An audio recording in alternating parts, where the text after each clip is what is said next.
Bienvenue à Radio Fitness, mon nom est Eric. Mon nom est Charles et chaque semaine, on discute de comment être plus fit dans tous les aspects de la vie. En combinant l'entraînement, la nutrition, le sommeil, La gestion du stress, le fitness mental et le fitness financier parce que tout est interrelié en fait. si vous voulez mieux manger, mieux bouger, mieux vivre, abonnez-vous sur notre chaîne YouTube ou sur votre plateforme favorite de podcast. Aujourd'hui à Radio Fitness, on parle avec Catherine Lefebvre, qui est nutritionniste, co-animatrice du balado On s'appelle On déjeune à Radio-Canada Audio. Elle écrit également des chroniques dans le quotidien Le Devoir. C'est une passionnée de voyage et de culture alimentaire et elle s'intéresse particulièrement à l'histoire de l'agriculture et aux plats de différents pays.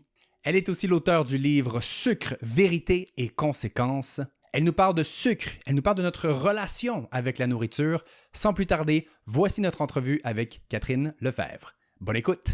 Bon épisode!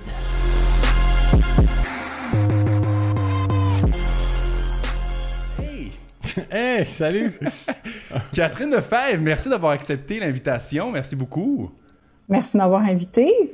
Écoute, pour les gens qui ne te connaissent pas, qui ne t'auraient pas vu, entendu ou lu, qui est Catherine Lefebvre sur quoi elle travaille en ce moment et quelle est sa spécialité? Catherine Lefebvre fait plusieurs choses en même temps, c'est ça l'affaire.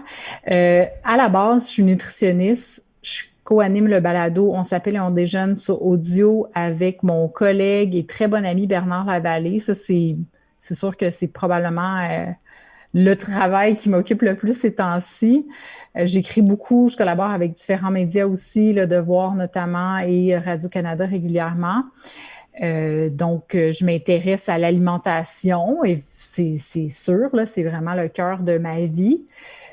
Surtout le côté social, je veux dire, tu sais, parce que j'essaie de le rappeler souvent là, que manger, c'est pas juste des aliments, qu'est-ce qu'on a comme nutriments dans notre assiette, puis qu'est-ce qu'on a comme aliments. Ça va toujours un petit peu plus loin que ça. Puis c'est vraiment ça qui m'intéresse, puis je pense que ce volet-là, je m'inspire beaucoup de mes voyages habituellement pour mieux comprendre l'alimentation. Parce que souvent, comment on perçoit l'alimentation, c'est par rapport à notre réalité. Hein? Qu'est-ce qu'on a dans notre quotidien? C'est quoi notre mode de vie? C'est quoi nos façons de nous alimenter étant donné notre environnement au Canada, notre culture?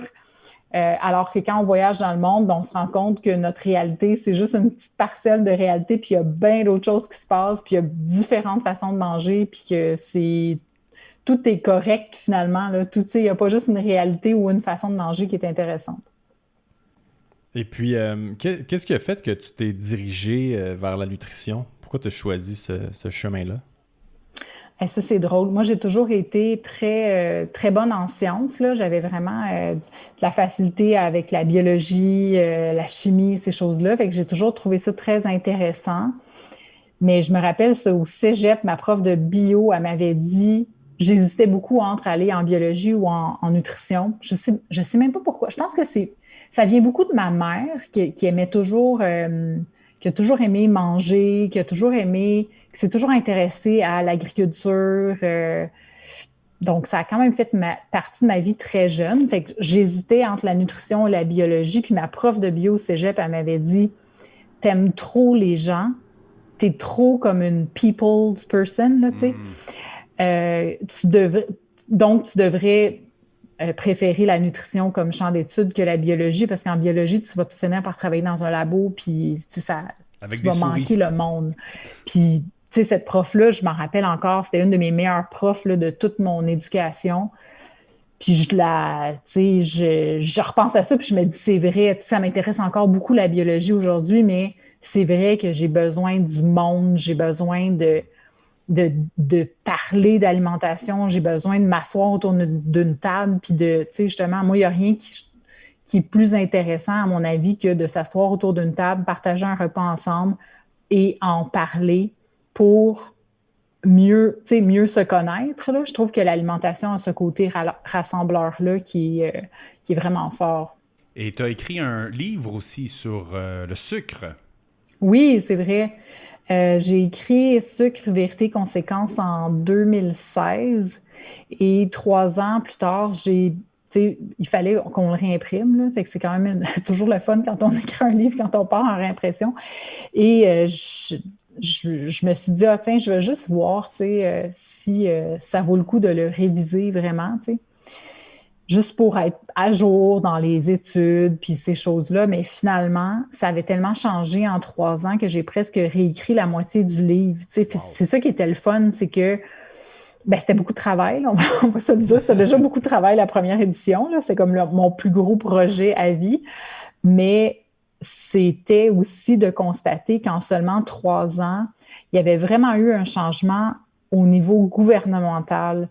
Puis dans n'importe quoi, oui, les individus, on peut faire des choix, on peut améliorer notre mode de vie, notre alimentation, je vous apprends rien, mais les plus gros changements vont souvent se faire au niveau politique, ou plus macro, si on veut, parce que s'il y a des politiques qui sont mises en place pour que l'accès à l'alimentation saine ou le prix des aliments ou juste l'environnement, que notre environnement, notre milieu de vie soit favorable aux saines habitudes de vie.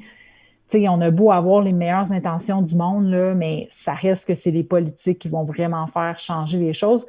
Et c'est normal. Et habituellement, les gouvernements, ça leur prend beaucoup de temps avant de bouger. C'est des grosses structures. Il y a beaucoup de revues de littérature qui sont consultées, des rapports qui sont écrits, tout ça. C'est des longs processus, donc ça bouge très lentement. Et je ne sais pas pourquoi, par magie, peut-être par pression sociale, les consommateurs étaient de plus en plus informés par rapport au sucre, que les gouvernements se sont dit, OK, là, on n'a pas le choix de changer puis de mettre en place certaines mesures ou vraiment de se positionner. C'était surtout ça, en fait. C'est la position des gouvernements par rapport à l'impact d'une surconsommation de sucre à long terme au niveau des maladies chroniques, par exemple, ou autres conditions comme ça. Moi, ça m'a vraiment impressionné. J'ai trouvé ça, c'était beaucoup de travail, mais c'était vraiment le fun de voir que ça bougeait vite, Ouais, en 3 ans, on sait que le sucre a vraiment mauvaise presse, mais je me demandais, est-ce que tous les sucres sont créés égaux? Bien, ça dépend ce qu'on entend par sucre, là, parce que c'est sûr que c'est une grande famille. Ça fait partie de la grande famille des glucides. Fait que pour faire simple, on a les glucides qu'on dit ou les sucres rapides, les sucres qu'on va absorber plus rapidement. On peut penser au sucre blanc, au miel, au sirop d'érable, tous ces sucres-là, le sirop de glucose, fructose qu'on ajoute dans les boissons gazeuses ou dans les produits, dans les aliments ultra transformés. Ces sucres-là sont absorbés très rapidement parce que, là, je rentre dans la biochimie, là, que j'adore, mais c'est des petites molécules, donc c'est facile à digérer, donc c'est absorbé très rapidement, puis ça peut être vraiment pratique. Si on fait du sport, puis on fait, je sais pas moi, une longue randonnée de vélo, on veut avoir à un moment donné, pendant notre randonnée, là, si on fait 4-5 heures de vélo, on va avoir du sucre à un moment donné. Là. Fait que on veut du sucre rapide qui va nous permettre de rouler longtemps. Donc, c'est pratique les sucres libres ou les sucres rapides. Après, il y a toute la famille des glucides complexes ou les sucres lents, si on veut. En gros, là, c'est l'amidon, fait que tout ce qu'on va retrouver dans les pâtes, les céréales, dans les légumineuses, il y en a aussi. Donc, ça, c'est les sucres qui sont donc c'est des plus grandes, des plus longues molécules, je veux dire, donc ça prend plus de temps à digérer. Donc, c'est des sucres qui vont nous fournir de l'énergie, mais de l'énergie à plus long terme, si on veut. Si justement on court un marathon, on va plutôt privilégier des sucres rapides pendant la course que genre manger une tranche de pain. Fait que, c'est des glucides qui ont des utilités différentes, mais au final, si on revient justement au côté biochimique de la chose, la molécule de glucose, qu'elle soit dans un sucre blanc raffiné, ou dans une tranche de pain, la molécule de glucose, elle ne change pas. Mm-hmm. Donc, au final, ça va être un peu équivalent dans ce sens-là. Quand on dit est-ce qu'il y a des bons ou des mauvais sucres, tout ça, à un moment donné, le corps, il ne fera pas la différence entre une molécule de glucose qui vient d'un carré de sucre qu'on met dans le café ou d'une molécule de glucose qu'on mange dans une tranche de pain intégrale. C'est plus la façon, la rapidité à laquelle ça va être absorbé et aussi la quantité qu'on consomme. La quantité de sucre qu'on consomme dans des boissons sucrées, par exemple, c'est liquide, donc on est capable d'avoir des grandes quantités de sucre dans ces produits-là, sans que ce soit désagréable à boire. Tu sais, boire une boisson gazeuse, ça se prend très bien, c'est facile à boire, alors que si on mangeait la même quantité de sucre qu'on retrouve dans une boisson gazeuse, ça nous lèverait le cœur à un moment donné, là, on ne le mangerait pas, tu sais. Je pense que c'est le fait qu'il y ait autant de sucre dans les boissons gazeuses qui fait que c'est bon. Parce que sans sucre, je sais pas à quel point ça serait bon une boisson gazeuse. Ouais, je sais pas. Non, c'est sûr qu'un Mountain Dew pas sucré, là, je sais pas, là. Ouais. Et donc là, ça amène... t'avais une question qui suivait? Une question qui suivait, dans le fond, c'était... Enfin, dans le fond, ce que je comprends que tu es en train de me dire, c'est que peu importe que je sucre avec mon café avec du sucre blanc, ou que je le sucre avec du sirop d'érable, ou que je le sucre avec du miel, au bout du compte, il n'y a pas vraiment de différence. C'est ça? Il n'y a pas de différence au niveau du métabolisme, dans le sens que ça va, tu sais, on va l'absorber quand même, le sucre, là. La différence, puis ça revient souvent, là, vraiment souvent, puis ce que je dis dans mon livre, puis ce que je répète encore aujourd'hui, c'est le miel et le sirop d'érable, là, leur vraie valeur, tu sais, pour moi, là, c'est le goût. Puis c'est important, le goût, là. Ouais. Tu sais, si on préfère notre café avec du sirop d'érable ou notre dessert avec du sirop d'érable ou, je sais pas, là, dans nos céréales ou n'importe quoi, allons-y avec ce qu'on préfère au goût. Tu sais, ça se peut que ce soit du sucre blanc aussi, là, remarquez. Et aussi parce que c'est, dans le cas du miel et du sirop d'érable, c'est des sucres locaux. T'sais, on a bien des produits qu'on ne peut pas faire, on ne peut pas avoir au Québec, là, localement. Là, on importe beaucoup de choses qu'on aime. Mais dans le cas du miel, du sirop d'érable, on est capable d'en produire ici. Fait que ça, c'est excellent. T'sais. Puis pour moi, c'est deux arguments vraiment pertinents. Le goût, le côté local. Mais on n'a pas besoin d'en rentrer dans la... Moi, j'ai l'impression que quand on commence à parler des vitamines ou des minéraux dans le sirop d'érable, dans le miel ou dans ces sucres-là, j'ai l'impression qu'on entre vraiment dans une micro-analyse de l'alimentation qu'on appelle souvent le nutritionnisme, qui, c'est comme si on essaie de se donner bonne conscience. Puis c'est comme pas nécessaire, tu sais, de dire « Ah oui, mais il y a du manganèse dans le sirop d'érable. » Ouais, mais tu sais, qui pour vrai dans la vie verse du sirop d'érable sur ses crêpes en se disant « Yes! » Tu sais, j'ai mon manganèse pour la journée, tu sais, voyons donc. Comme il y a personne. J'espère qu'il n'y a personne qui pense ça, là. Charles, tous les matins, c'est ça qu'il fait. Ouais, c'est que là, je vais arrêter de manger du sirop parce que... C'est ça. Mais... Non, grande carence de manganèse. Mais bref, c'est ça, c'est comme, on est obligé de s'inventer des raisons, là, pour se justifier de mettre du sirop d'érable sur nos crêpes? Je pense pas, tu sais, je veux dire, c'est bon, du sirop d'érable, puis c'est bon sur des crêpes, fait que c'est assez. J'imagine que les minéraux aussi sont tellement... C'est mon avis. Tu t'en manges tellement pas beaucoup que ça doit être négligeable, les minéraux que tu dois absorber par rapport à ça.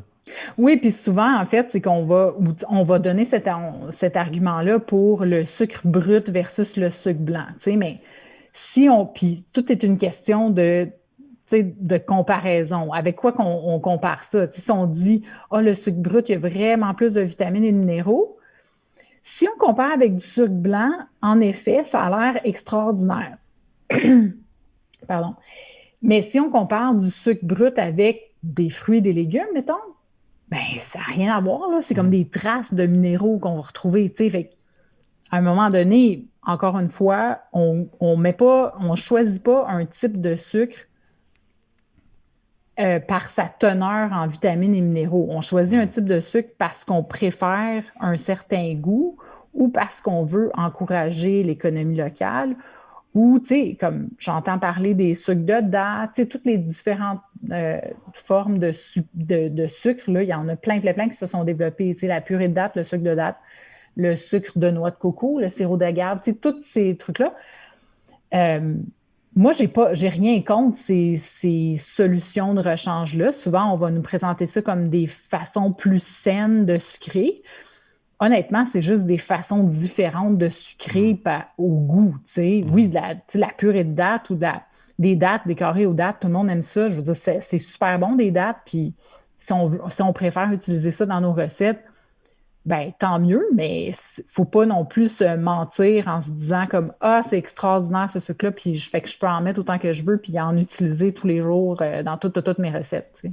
Non, parce que tu parlais de sirop d'érable. Moi, ce que j'avais entendu du sirop d'érable, c'est que ça avait une haute teneur en antioxydants.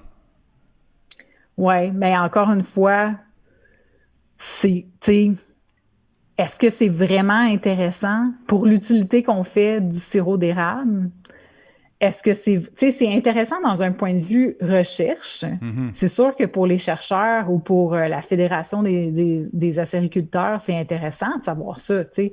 Mais pour le consommateur, est-ce que c'est vraiment pertinent? Tu sais, parce que les antioxydants, déjà, d'un point de vue scientifique, là, l'utilité, puis vraiment comment ça marche dans le corps humain et non dans des cellules ou des animaux. Dans les études, c'est souvent sur des cellules ou des animaux.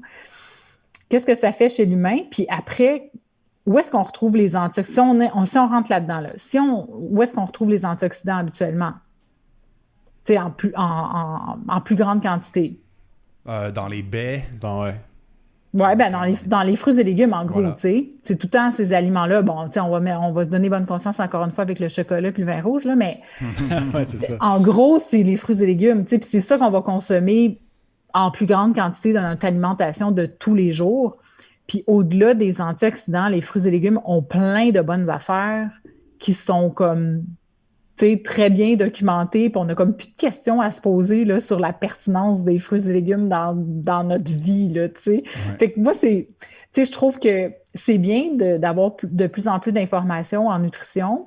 C'est bien de s'informer et tout ça. Si on s'intéresse à ça, tant mieux. Il y a vraiment beaucoup de bons contenus qui existent. Mais j'ai l'impression qu'on a besoin aussi de prendre un petit pas de recul puis se dire « OK, attends une minute.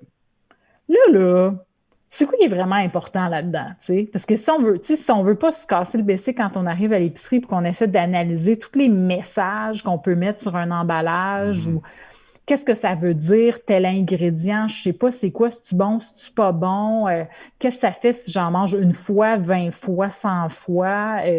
Je trouve que c'est ça. Il y a une suranalyse alimentaire en ce moment. Puis, généralement, c'est pas vraiment important, ces micro-détails-là, parce que quand on revient à la base puis qu'on se dit, quand on regarde les différents modèles alimentaires dans le monde, justement, que ce soit la diète méditerranéenne, on la connaît bien, mais quand on s'intéresse aux autres cultures, puis on regarde un peu les modèles alimentaires un peu partout dans le monde, ça revient toujours au même. Des légumes, des légumineuses, des noix, du poisson, si c'est près de nous, là, si ça nous convient, de la viande un peu, mais, les légumes qu'on a à proximité, puis les aliments qu'on a à proximité, finalement, puis qui correspondent à notre culture.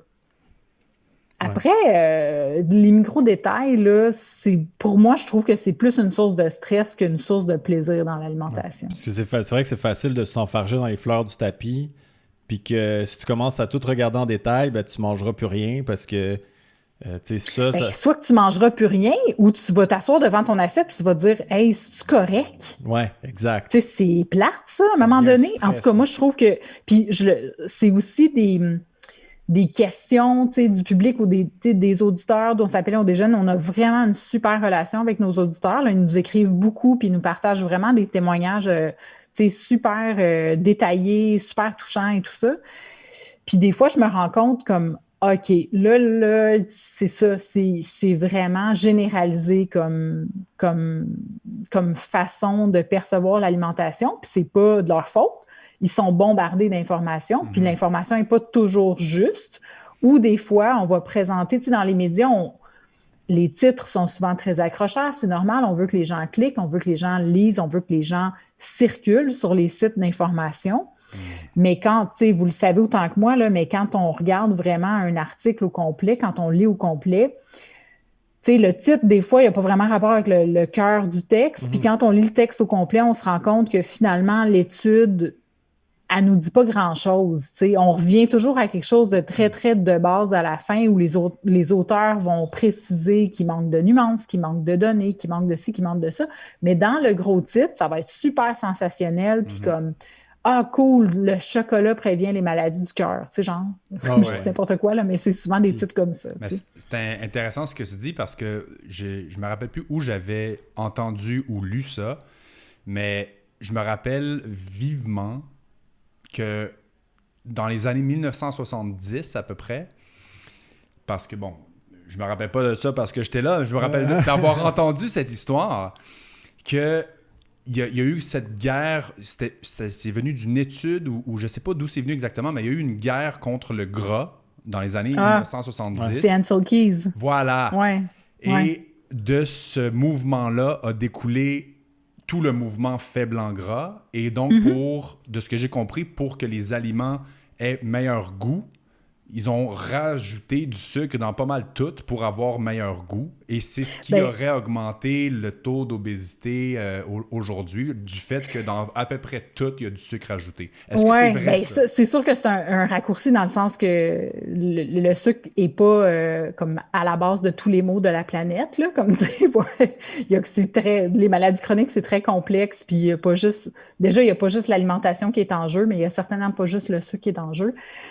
C'est juste un élément dans l'équation, mais cette étude-là en question, ça avait été en partie financé par l'American Sugar Association. Oui, c'est ça. Fait que c'est pas juste comme par hasard là, qu'il a trouvé ça, Ancel Keys. C'était vraiment une stratégie de l'American Sugar Association et la boîte de relations publiques qui avait partagé ces nouvelles-là, puis qui avait comme justement mis en lumière ou mis le cholestérol puis les gras saturés au banc des accusés, avait remporté un prix de relations publiques comme l'équivalent des Oscars des relations publiques pour cette campagne de relations publiques-là.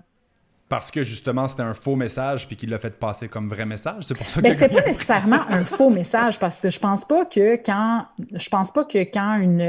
une association comme des associations de sucre, de producteurs de sucre ou de producteurs de n'importe quoi, là, je pense pas que quand ils financent une étude, que les résultats de l'étude sont faux. En fait, ils sont pas faux. Est-ce que ça a influencé la méthodologie? Peut-être. Ce qu'on comprend des statistiques, là, Marion Nestle, la nutritionniste américaine, a fait souvent des compilations sur son blog Food Politics où elle va prendre justement...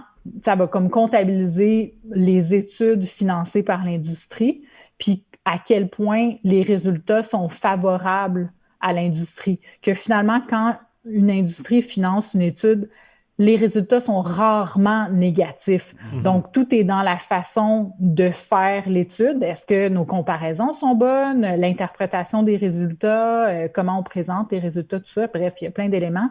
Donc, c'est pas tant que les résultats sont faux, mais si on dirige un peu l'étude pour mener à une conclusion qui avantage notre industrie, c'est normal. Moi, si j'étais une industrielle, je voudrais pouvoir appuyer mes propos ou mousser mes produits avec des données scientifiques. Là, je veux dire, c'est normal. Donc, c'est pas nécessairement que les résultats de l'étude d'Ancel Keys, en l'occurrence, là, pour faire un lien avec votre exemple, qui était faux, mais c'est qu'on a on en a profité pour écarter le sucre de l'équation. Donc, effectivement, là, on a eu droit à toute la folie des produits sans gras, toute le low fat, là, les biscuits low fat, tout. C'était vraiment, c'est ça, c'était vraiment la coqueluche des années 80-90. Et effectivement, qu'est-ce qu'on faisait pour donner du goût à ces aliments sans gras-là, ou très faibles en gras? Le gras, ça donne du goût, hein? Je veux dire, si on cuisine un peu, on le sait assez vite. On ajoutait du sucre. Puis après ça, là, je le vois en ce moment, là, puis ça me préoccupe un peu. On ajoute beaucoup d'édulcorants. Où on trouve des différentes façons de sucrer, que ce soit le xylitol, tu sais, les sucres alcools, le xylitol, l'érythritol ou le fruit des moines, stevia, toutes les façons de sucrer différemment pour ne pas, tu sais, pour pouvoir afficher sur l'emballage sans sucre ajouté ou sans sucre raffiné ou n'importe quoi. Là. On va tout faire pour faire croire aux consommateurs que notre produit, parce qu'il n'est pas sucré avec du sucre blanc ou du sirop de glucose fructose, forcément, c'est mieux. Mm-hmm.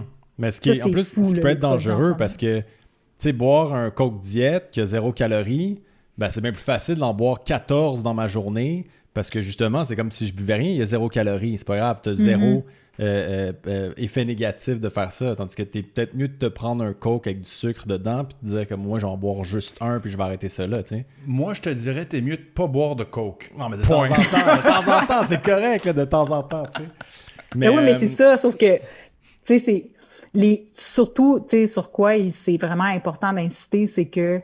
Puis moi, je veux pas dire que ça me blesse, là, ça me blesse pas personnellement, mais je trouve ça triste quand j'entends des gens qui ont lu mon livre ou que, tu sais, juste des gens qui lisent les médias, là, je pense qu'on en a beaucoup parlé du sucre, mais qui pensent que parce que les études nous montrent qu'une surconsommation de sucre de façon régulière peut contribuer au développement de certaines maladies chroniques comme les maladies cardiovasculaires, le diabète.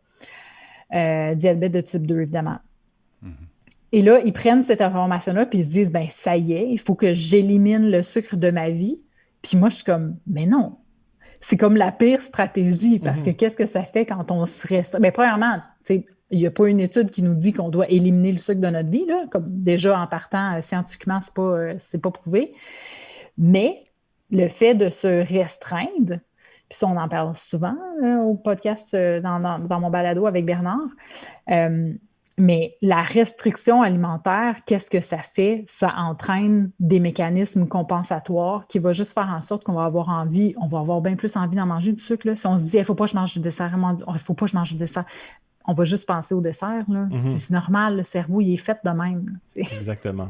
C'est pour ça que la plupart des gens qui vont sur des diètes super restrictives, ils sont pas capables de rester dessus parce qu'à un moment donné, tu n'es pas capable de t'empêcher de manger ce que tu as envie de manger, dans le fond. T'sais. Exactement. Puis c'est pour ça que les diètes, on a de plus en plus de données là-dessus, mais les diètes ne fonctionnent pas. Ça ne veut pas dire qu'on ne peut pas faire apporter des modifications à notre mode de vie ou à notre alimentation.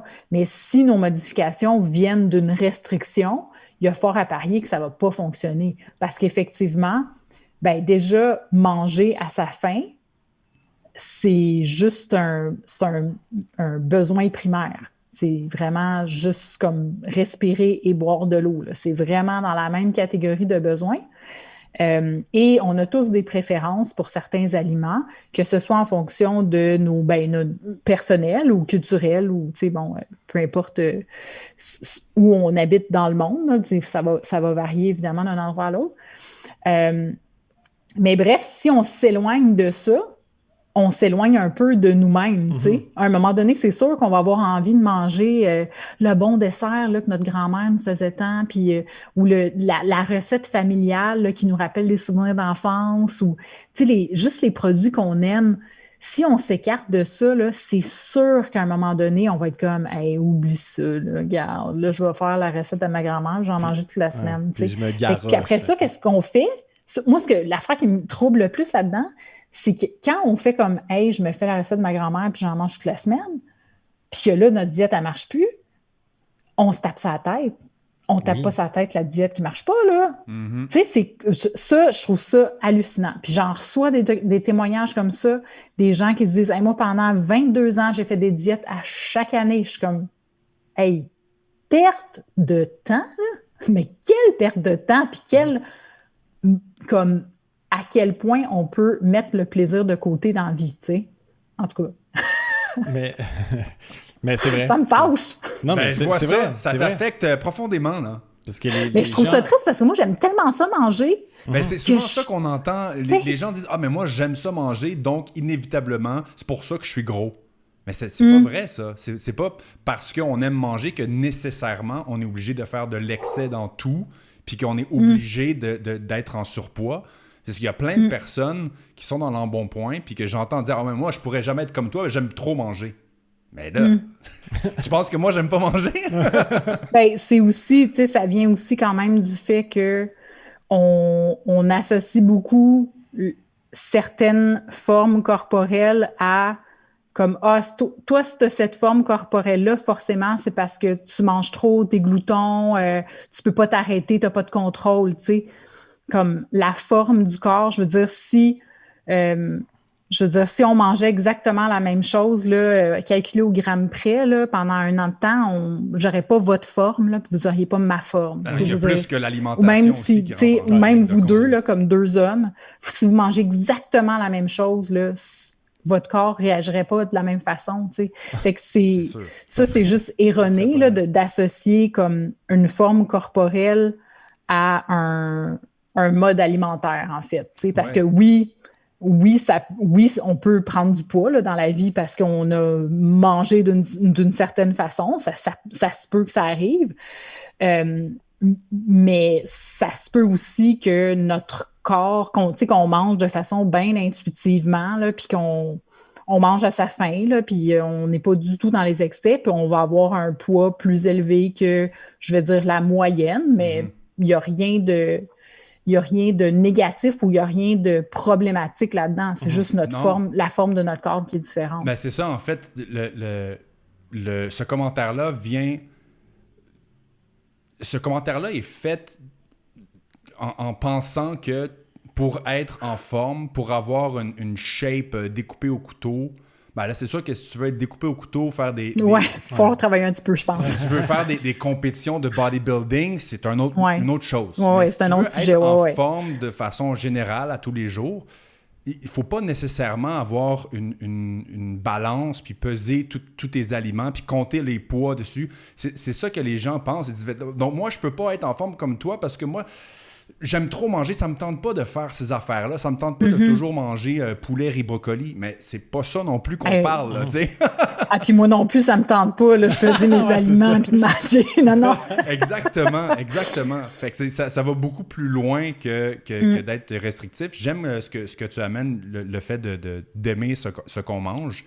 Donc là, ça me donne le droit de mettre du sirop d'érable sur des pâtes, sur de la pizza, sur n'importe quoi parce que j'aime ça. Là, ça vient de me donner le droit. Ça peut toujours être une journée cabane à sucre, tu sais, ça te tente. Yes! Tu n'oublies pas les minéraux, Oui, en plus, c'est plein d'antioxydants, c'est merveilleux. Oui, puis aussi, en fait, tu sais, c'est intéressant ce que tu amènes parce que ça, c'est quelque chose que j'entends vraiment souvent aussi. Le fait de, si je mange ce que j'aime, je vais forcément perdre le contrôle. Ça, c'est vraiment quelque chose qui revient super souvent. Puis je pense que ça vient beaucoup du fait qu'on est constamment, tu sais, je vais parler comme la société en général, on est constamment conditionné à se surveiller d'une certaine façon. Tu sais, comme... je fais pas de diète, mais je fais attention. Ben, tu fais attention à quoi? Je veux dire, les aliments, ils n'ont pas comme de contrôle sur toi, là. C'est des êtres inertes. Tu sais, je veux dire, c'est quoi? Il n'y a rien de possédé, là, dans ta salade ou dans ton steak. Je veux dire, c'est comme, tout est correct, là. Tu sais, il n'y a pas de, tu sais, je pense puis c'est ça. À force de se restreindre, ben, en fait, quand on se met des limites alimentaire, tu sais, dire je peux pas manger ça ou je peux pas manger plus que tant ou tu sais, bon, tout ça, au lieu de s'écouter, tu sais, j'ai-tu faim ou j'ai-tu pas faim ou tu sais, on est super déconnecté de ça, donc on se fait plus confiance. Puis c'est vraiment problématique parce qu'on n'est plus capable de dire qu'est-ce qui est bon pour moi, puis justement, tu sais, comme, puis tu sais, de dire manger à sa faim, là, je dis ça dans le concept de tout ça, parce qu'évidemment, quand on passe 20 ans, 30 ans à faire des diètes, être toujours en restriction, on ne sait pas quand on a faim. C'est ça. Tout est déréglé. On ne connaît plus nos propres signaux, des signaux primaires que, tu sais, quand on regarde les enfants manger, là, c'est souvent des bons barèmes, les enfants, parce qu'ils sont comme bien, bien proches de leurs besoins. Là, des fois, ils vont comme prendre une demi-bouchée, puis c'est comme j'ai fini, tu sais, parce que là, ils ont plus faim. Mais c'est quand même, on a des leçons à apprendre des enfants parce qu'ils sont comme pas trop encore exposés aux restrictions, puis l'espèce de cadre là, ou les messages que la société nous envoie. Puis c'est ça, tu sais, faut vraiment réapprendre à s'écouter puis à se faire confiance dans nos choix alimentaires. Ben, tantôt, tu parlais d'excès, puis là, tu parles d'enfants, fait que ça me fait penser à la période de l'Halloween où est-ce que les enfants vont manger. Je me rappelle, moi, j'en ai mangé en tabarouette des chocolats, puis des bonbons. Des bonbons, toutes les affaires à pu finir. Fait que est-ce que, dans le fond, cette situation-là m'amène à poser 2 questions. Numéro 1, est-ce qu'il y a une dose en particulier qui devient dangereuse de consommation de sucre? Première question. Bien, OK, je vais partir de la référence de l'Organisation mondiale de la santé parce que, bon, c'est le plus solide, là. Eux, à la lumière des études qui ont répertorié tout ça par rapport à la surconsommation de sucre, qui ont déterminé un chiffre, tu sais, ça nous prenait un chiffre pour établir certaines règles, plus au niveau de la réglementation, puis donner une sorte de direction. Donc, la fameuse recommandation de l'OMS, c'est ne pas dépasser 50 grammes de sucre libre, donc les sucres rapides dont je vous parlais, là, sucre blanc, sirop d'érable, miel, les jus de fruits, par jour, par adulte. Donc, ça, en gros, c'est comme 12 cuillères à thé de sucre. Ou un Coke. Un Coke, c'est 10 à peu près. C'est une canette, là. OK. Fait que c'est sûr que ça surprend quand on entend ça. On est comme, ah, ben là, ça n'a pas de sens, c'est impossible. C'est comme une limite qui est inatteignable ou une référence qui est complètement irréaliste. Mais justement, quand on enlève les boissons sucrées de notre alimentation, de notre quotidien, on se rend compte que c'est pas si pire que ça, là, à moins là, qu'on mange des biscuits et des bonbons toute la journée. Là, c'est correct quand même qu'il y ait du sucre dans les aliments. Ça a plusieurs utilités. Au-delà du goût, ça a des utilités comme en pâtisserie. C'est sûr que si vous essayez de faire un gâteau sans sucre à la maison, je vous garantis que ça va être un flop. Là, ça va être sec, la mie, elle va être vraiment pas moelleuse, puis ça va être tout va être grumuleux, puis ça sera vraiment pas intéressant.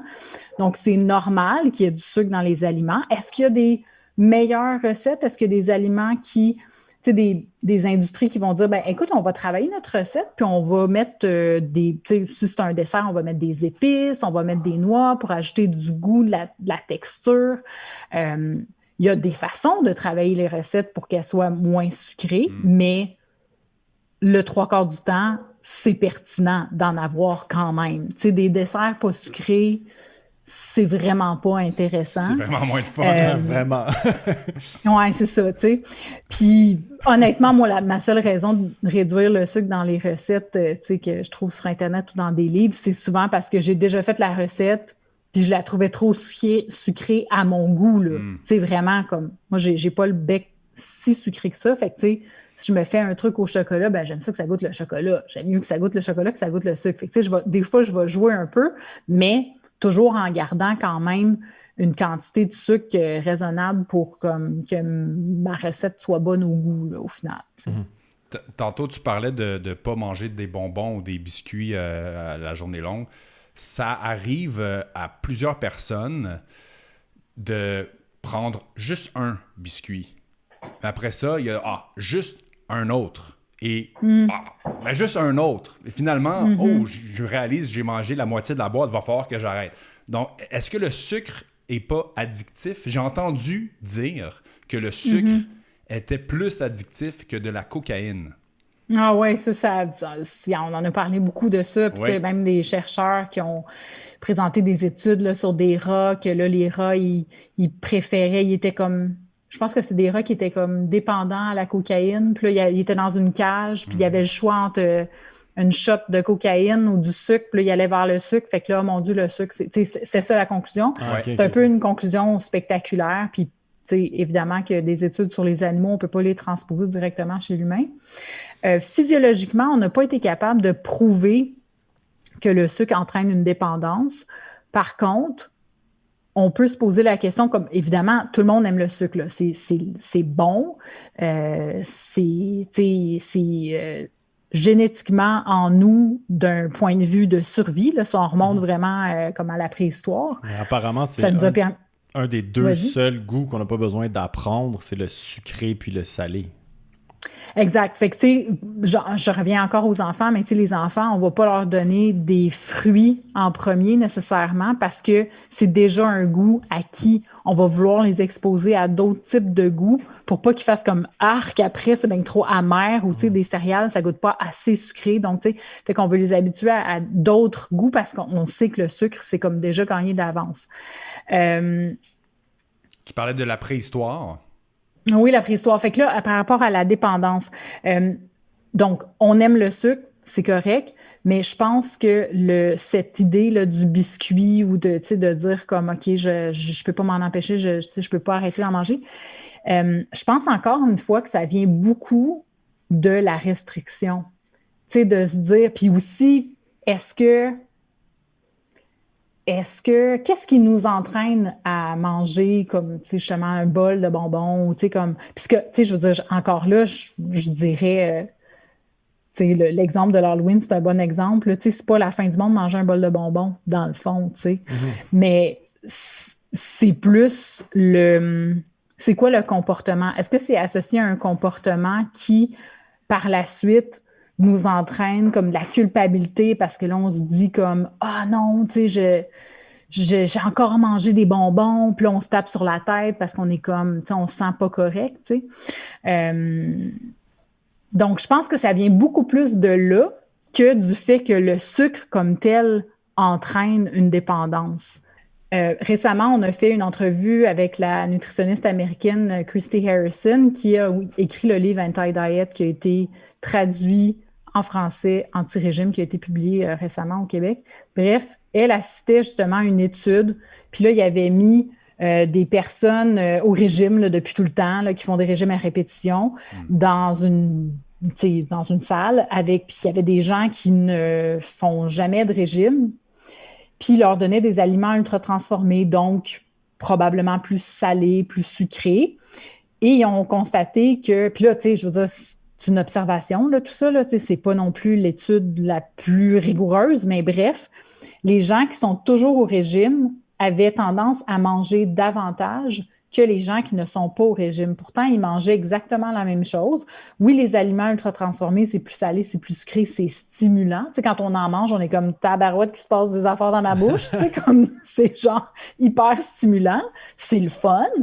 Mais quand on n'est pas au régime, ce que cette étude-là démontrait, c'est que, ben, tu sais, c'est le fun, mais à un moment donné, c'est correct, tu sais, j'ai plus faim, puis je passe à un autre appel, tu sais, parce qu'on n'a pas cette espèce de « Ah, il faut que je finisse le sac de chips parce que là, j'en ai jamais chez nous, je sais pas quand est-ce que je vais en avoir, fait que là, je finis le sac, tu sais. » Fait que cette espèce de restriction, puis toujours de dire « Faut que je me contrôle, faut que je me contrôle, faut que je me contrôle », probablement que ça influence davantage notre prise alimentaire que l'aliment comme tel, tu sais. À quel point, ça me fait penser, tu sais, dans le fond, en gros, la plupart des gens qui ont des problèmes au niveau de la nutrition, c'est qu'on a une mauvaise relation avec la nourriture. Absolument. Fait qu'à quel point Vraiment. notre société... Puis je me rends compte que c'est vraiment un problème grave, là. Je te dirais que 90% des gens que je rencontre ont une mauvaise relation avec la nourriture. C'est fou, hein, ça, parce que moi aussi, je le constate vraiment.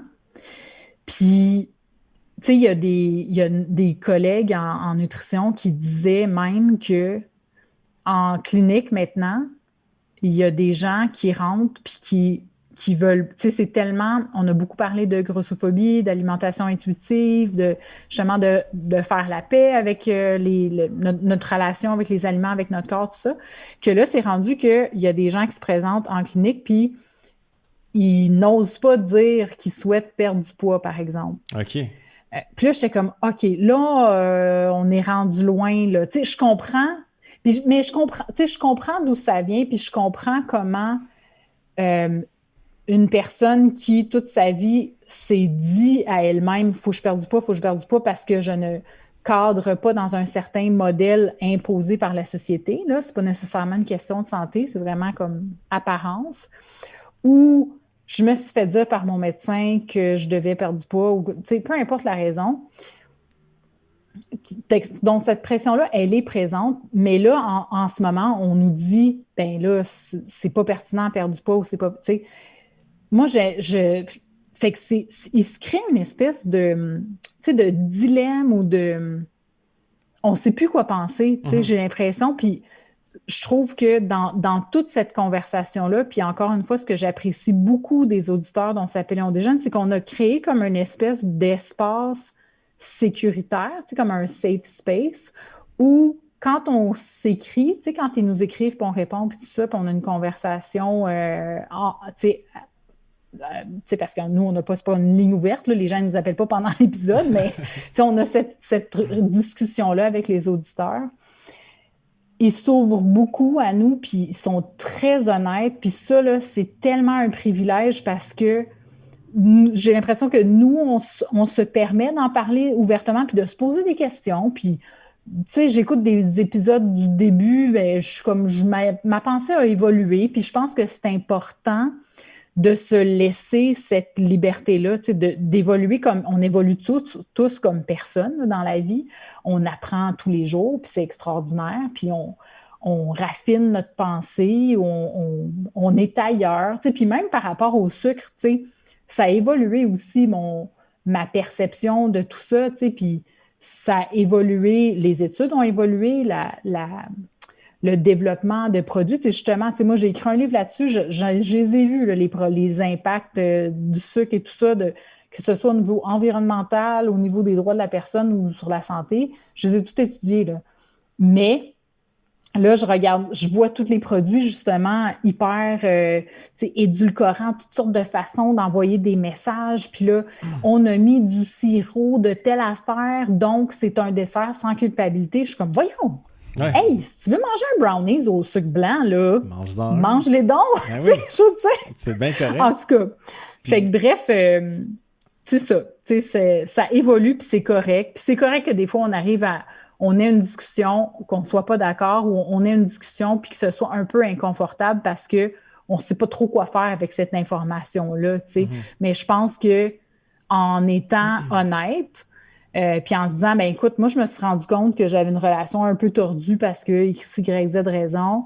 C'est correct. Puis, tu sais, j'évolue là-dedans, mais j'ai encore tel comportement. Mais c'est correct, ça ne va pas changer du jour au lendemain. Là. On ne va pas passer du jour au lendemain, j'aime mon corps, puis j'aime tous les aliments, puis tout est en harmonie. Il faut quand même être réaliste là-dedans. Ben, tout à fait. Puis, là, vu qu'on a parlé d'édulcorants, justement, là, il y en a tellement, le stevia, le monk fruit, la sucralose.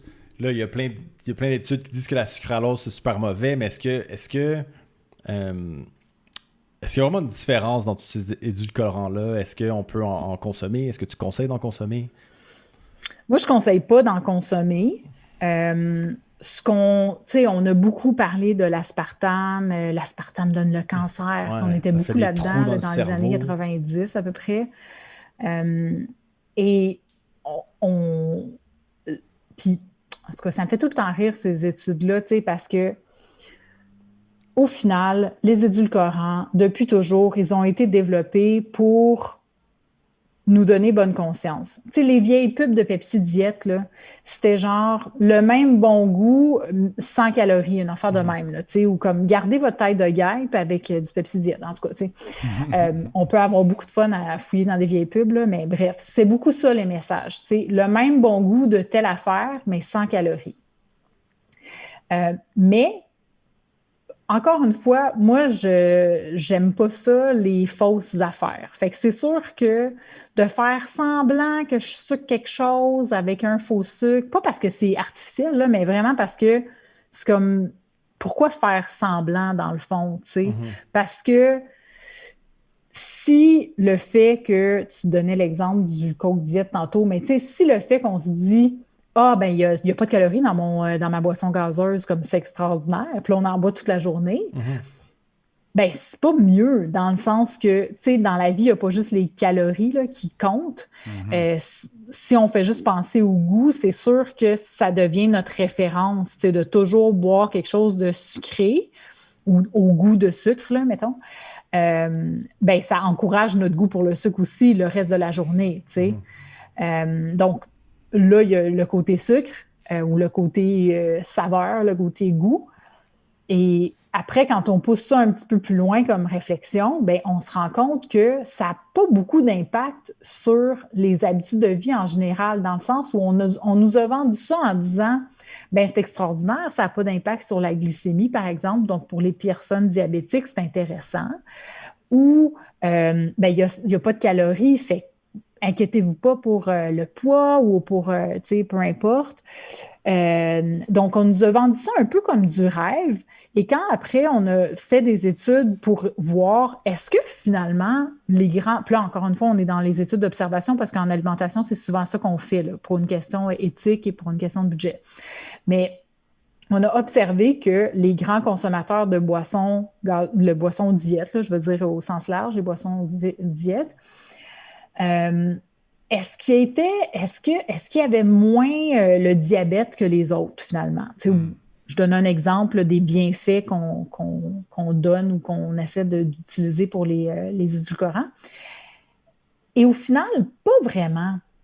Tu sais, c'est pas comme une panacée, là, puis ça n'a rien changé au niveau du diabète, du développement de certaines maladies chroniques, de choses comme ça, au niveau du poids ou ces choses-là, tu sais. Donc, tout porte à croire qu'il y a plusieurs autres éléments évidemment, il y a plusieurs autres éléments qui vont influencer le développement de maladies chroniques, là. Mais c'est sûr que si on retire les boissons diète, ben c'est complexe, là, les études, mais ce qu'on avait comme information dans ces grandes études-là, c'était que finalement, c'était pas, ça donnait pas les résultats escomptés. Et plus loin que ça, il y a des chercheurs qui ont commencé à étudier l'effet des édulcorants au niveau de la réponse, même si ça ne fait pas augmenter la glycémie, parce que ce n'est pas un sucre, donc le taux de sucre dans le sang n'augmente pas. Mais c'est quoi la réponse au niveau du cerveau, parce que on goûte le sucre, fait qu'est-ce que notre cerveau, qu'est-ce qui comprend notre cerveau de ça? Est-ce qu'il se dit, ben c'est sucré, faut-tu, là, l'insuline, qu'est-ce qu'on fait avec ça? On en a-tu besoin? On en a-tu pas besoin? Exact. Et aussi, il y a des chercheurs, je pense des chercheurs à l'Université Laval même, qui commencent à étudier l'effet des édulcorants sur le microbiote. Puis le microbiote, c'est complexe, encore une fois, puis c'est quand même, on en fait beaucoup des études sur le microbiote, puis je ne sais même pas qu'est-ce que j'en pense parce que je ne les ai pas lues, ces études-là. Mais moi, je regarde tout ça, là, puis je me dis, bon, en gros, ça ne change pas grand-chose parce que c'est juste un semblant de sucre. Est-ce que ça nous encourage à manger plus sucré dans le reste de notre journée ou ça nous encourage à consommer plus de boissons de boissons gazeuses ou de boissons sucrées diète? Et s'il y avait un impact, si ces molécules-là n'étaient pas si inertes que ça ou si, genre, métaboliquement inoffensives, là, ben moi, je me dis, c'est pas vraiment, c'est pas nécessaire. On n'a pas besoin de ça, puis on n'a pas nécessairement besoin de toujours trouver. Puis là, on va jouer beaucoup avec le stevia, monk fruit, tout ça. On va beaucoup jouer sur le côté. Oui, mais c'est naturel. Ouais. Beaucoup, on joue là-dessus. Fait que c'est naturel, donc c'est plus santé. T'sais. Puis ça, moi, je rappelle tout le temps que la canne à sucre, là, c'est une plante. C'est pas mal naturel. Là, genre. Fait que, tu sais, le côté santé, pour moi, ça, que ce soit naturel ou artificiel, ça a la même fonction. Puis c'est juste pour nous donner un semblant de sucre. Puis au final, justement, tu sais, si on préfère si on veut manger un dessert, c'est correct que ce soit sucré. Puis si on a envie de boire une boisson gazeuse parce que c'est l'été, il fait chaud, puis ça nous tente de prendre un drink, c'est correct, tu sais. C'est plus la quantité qu'on consomme puis à quelle fréquence qui est problématique. Ben oui. Ben, tu as mentionné le taux de glycémie dans le sang, qui est pour nous pas trop important parce qu'on n'est pas diabétique, mais pour les diabétiques, il faut qu'ils regardent ça de façon très rapprochée. Donc, eux, ça devient un outil intéressant pour justement goûter quelque chose qui est agréable, mais sans affecter leur taux dans le sucre. Donc, je sais, là, tu viens de nous expliquer ta vue des édulcorants, mais si tu avais à en choisir un faux sucre, juste un, que tu dirais ça, c'est comme le moins pire de la gang, ou celui-là, ça va, il passe, ça serait lequel? Hey, je vais répondre une réponse plate, là, parce que tu sais, j'irais avec le goût, là. Tu sais, il y en a qui aiment certains goûts d'édulcorants, tu sais, qui sont capables de, tu sais, ils vont préférer ça, tu sais, soit dans leur café ou peu importe. Fait que j'irais déjà avec le goût. Puis après, tu sais, c'est de voir c'est quoi, à quelle fréquence, encore une fois, parce que, tu sais, même un diabétique peut manger du dessert. C'est juste qu'il va le contrôler ou il va le placer différemment dans son alimentation. Il va peut-être jouer un peu avec d'autres aliments dans son assiette, mais il n'est pas obligé toujours de manger des desserts non sucrés ou des desserts édulcorés, tout ça, tu sais.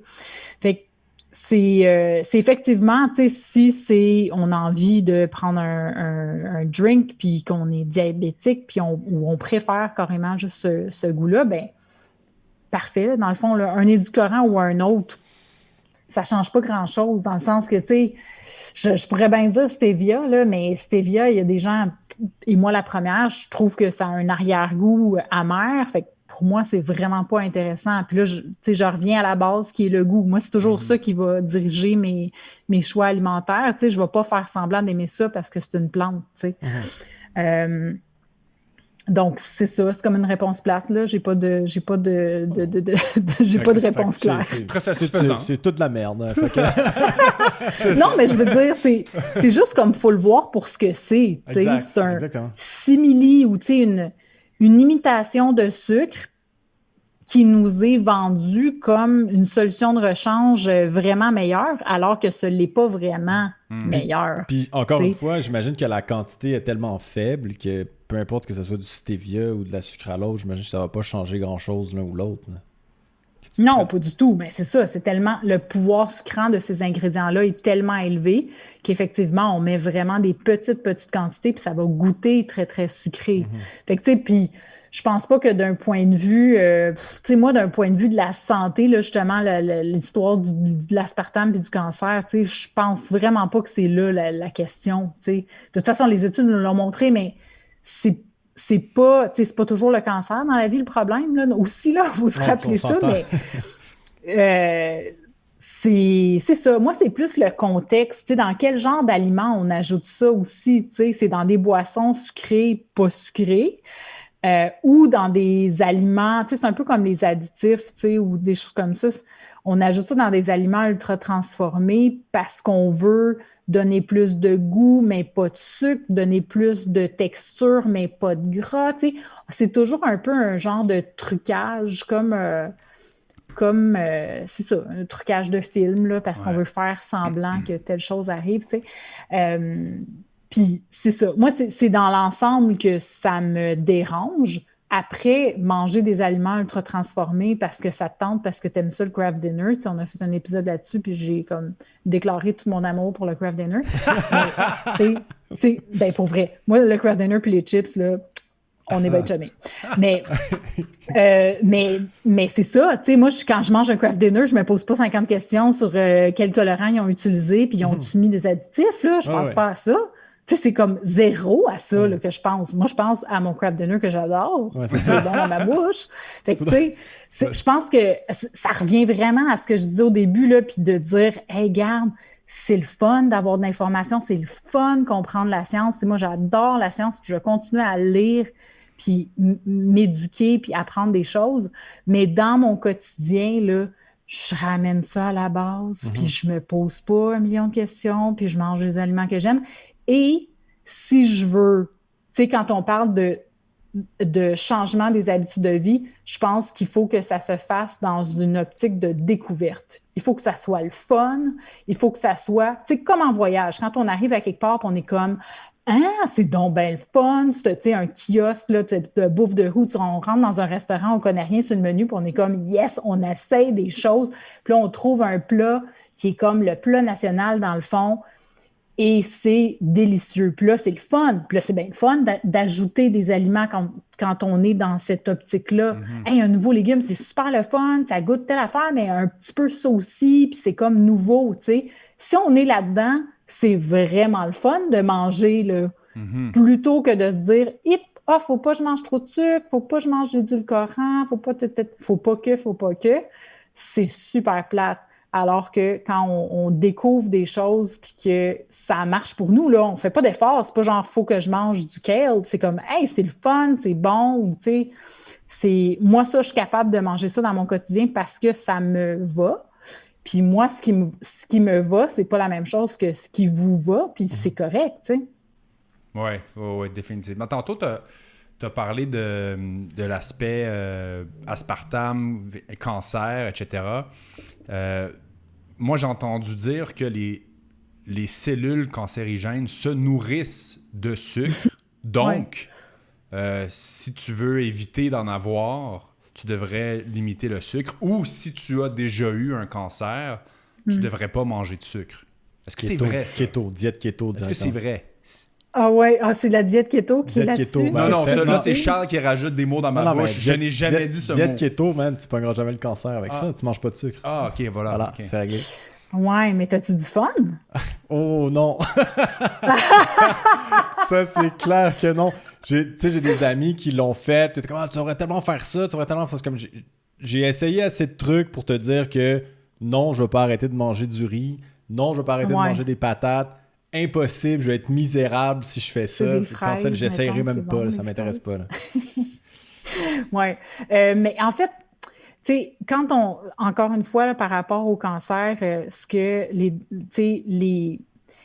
grandes, tu sais, que ce soit la Société canadienne du cancer ou le Fonds mondial de recherche sur le cancer, tout ça, tu sais, ils sont beaucoup, beaucoup dans la prudence, dans la prévention. Donc, c'est sûr que quand on voit dans les études que certains cancers, ou tu sais, on a fait des liens par rapport. Puis ça, tu sais, honnêtement, je voudrais revoir ces études-là pour vraiment bien les comprendre, mais d'associer, par exemple, l'obésité.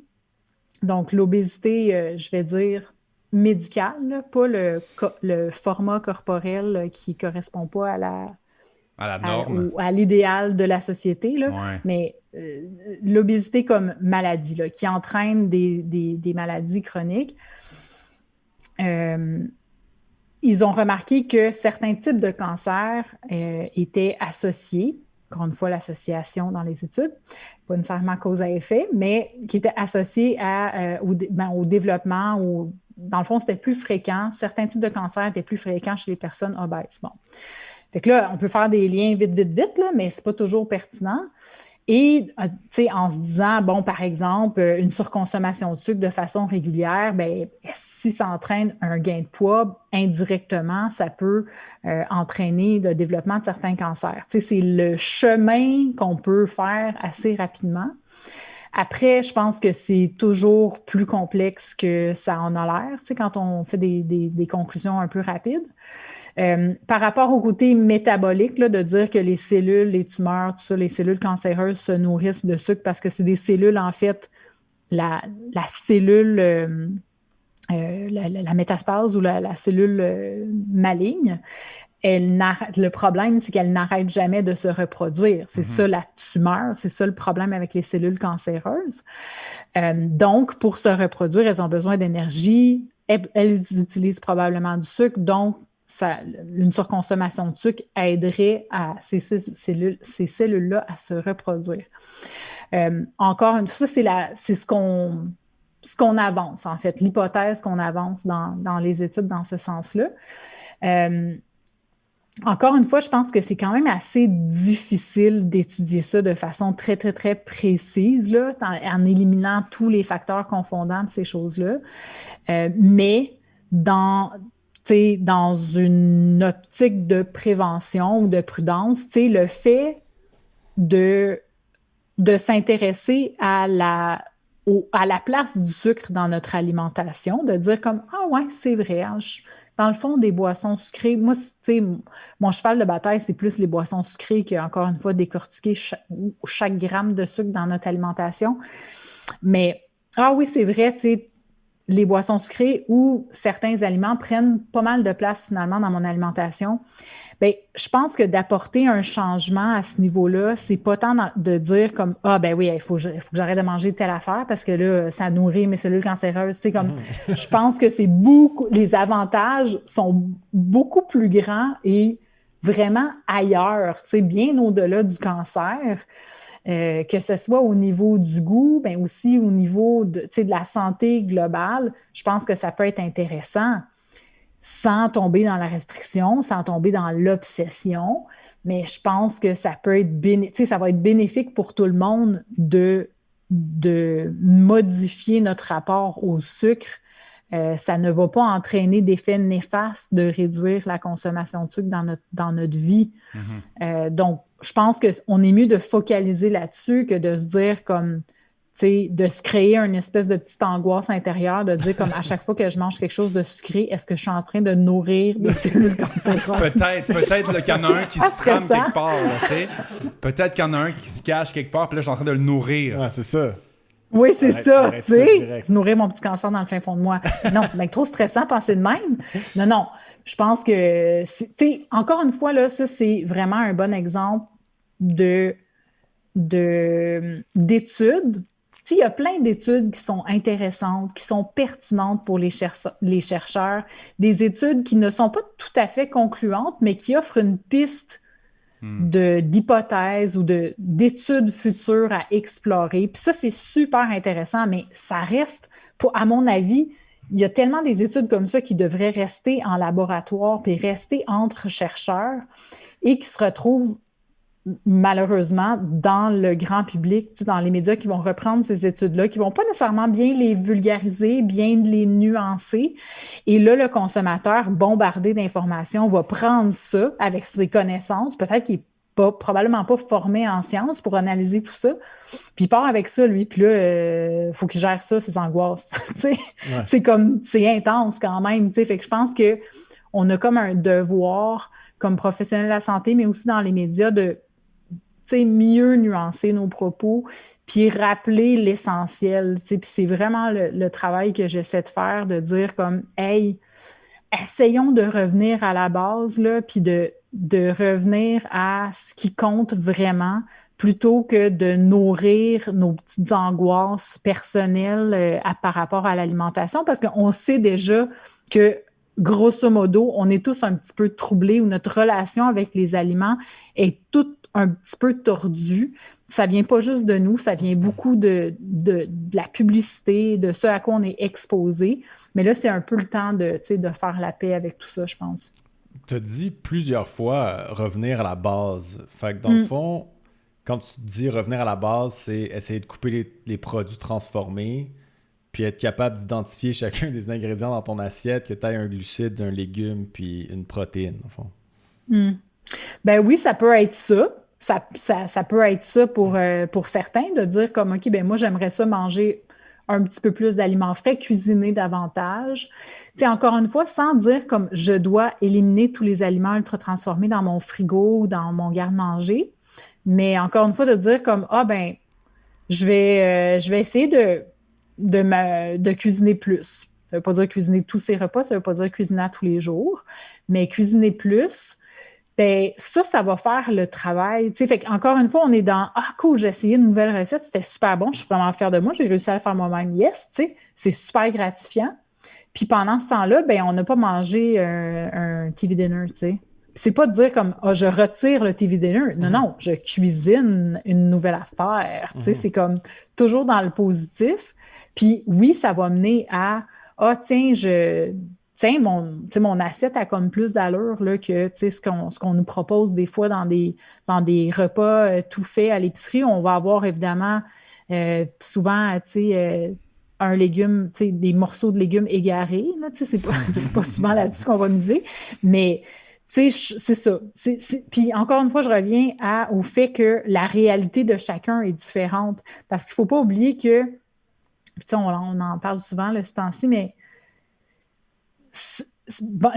premièrement, nos connaissances en cuisine, moi, je me sens hyper privilégiée d'avoir cuisiné depuis pas mal toujours, puis d'être super à l'aise en cuisine. Fait que pour moi, c'est pas une corvée, c'est vraiment pas compliqué. Puis je cuisine souvent des affaires simples, mais je sais comment faire pour donner du goût Donc, ça peut être bien simple, mais si mes ingrédients sont bons puis j'ai fait une bonne petite sauce avec, ça va être délicieux, tu sais. Ben, c'est sûr que si tu rajoutes plein de gras et plein de sucre, ça va goûter bon. C'est toujours un succès. Succès garanti. Une petite échelle là-dessus, puis envoie let's go. Mais tu sais, fait que nos connaissances culinaires sont différentes. Notre emploi du temps aussi est différent. Tu sais, il faut se rappeler qu'il y a des gens qui travaillent 2 jobs pour arriver. Puis c'est difficile d'y arriver financièrement. Fait que rendu à la maison, c'est pas vrai qu'ils vont cuisiner. Tu sais, ou ça leur tentera peut-être pas. Puis même moi, étant forcée, puis j'aime ça, j'ai des connaissances, tu sais, tout ça, je peux m'acheter ce que je veux. Mais le fait de devoir cuisiner tout le temps parce que c'est la situation actuelle, des fois, je suis tannée, tu sais. Fait que des fois, je vais faire affaire avec, tu sais, ben, je vais aller au resto, tu sais, je vais me prendre je vais encourager les restaurants dans mon quartier ou je vais faire affaire avec un traiteur, une de mes amies qui a un traiteur de salade en pot que je souligne, Bocal, super compagnie, c'est des super belles salades dans des pots maçons, c'est vraiment délicieux. Puis ça me sauve la vie, tu sais, parce que des fois, ça me tente pas, puis je vais aller vers des solutions de rechange. Cool. Juste parce que j'ai besoin d'un break, tu sais. Fait que ça, c'est une réalité. Il y a la réalité financière, comme je le disais. Puis, tu sais, il y a toutes sortes de choses qui vont influencer les choix alimentaires qu'on fait, puis la façon qu'on s'alimente. Dans un contexte normal, ben des fois, on travaille sur la route, fait que c'est pas possible de cuisiner chacun nos repas, puis avoir des trucs, toujours, le petit repas qu'on pourrait se faire à la maison qui est beaucoup plus facile que lorsqu'on est sur la route. Fait que, tu sais, je pense quand je dis revenir à la base, oui, ça peut être cuisiner puis avoir plus d'aliments frais dans notre assiette que d'aliments ultra transformés, c'est une chose. Mais il faut aussi revenir à moi, là, qu'est-ce qui fonctionne pour moi? Mm-hmm. Parce qu'on a beau nous dire, faut que tu fasses du meal prep, faut que tu manges telle affaire, faut pas que tu manges telle affaire. À la fin de la journée, là, l'important, c'est que nous, quand on s'assoit devant notre repas ou quand on prend notre repas sur le pouce, whatever, peu importe notre condition, faut qu'on trouve ça beau, il faut qu'on trouve ça bon. That's it. Il faut revenir à ça. Pour moi, c'est ça, revenir à la base. Puis il faut que ça nous donne les résultats qu'on veut atteindre aussi. Alors là, on parle de nous autres de fitness. Mm-hmm. Si j'ai un objectif de bâtir de la masse musculaire, puis que, hey, les Oreos, là, j'aime ça en tabarouette. C'est beau, c'est bon, hein? Oh, c'est très, très bon aussi. Ben là, ça m'amène pas vers mon résultat. Fait que c'est de jongler tout ça, finalement, si je comprends. Oui, c'est vrai. C'est sûr que dans certains contextes, on a certains objectifs où on veut s'entraîner pour une compétition, où on veut, justement, faire, comme là, pour moi, en ce moment, c'est le bonheur, là, parce que c'est la saison du vélo qui recommence, puis je suis bien énervée. Mais, donc oui, dans certains contextes, on va vouloir adopter certains modes alimentaires ou avoir un petit peu plus, que ce soit un petit peu plus planifié. Mais encore une fois, si je sais pas, là, honnêtement, je parle un peu à travers mon chapeau parce que justement, le côté fitness, c'est moins ma tasse de thé, mais le fait de se restreindre, c'est une question que je vous pose en fait.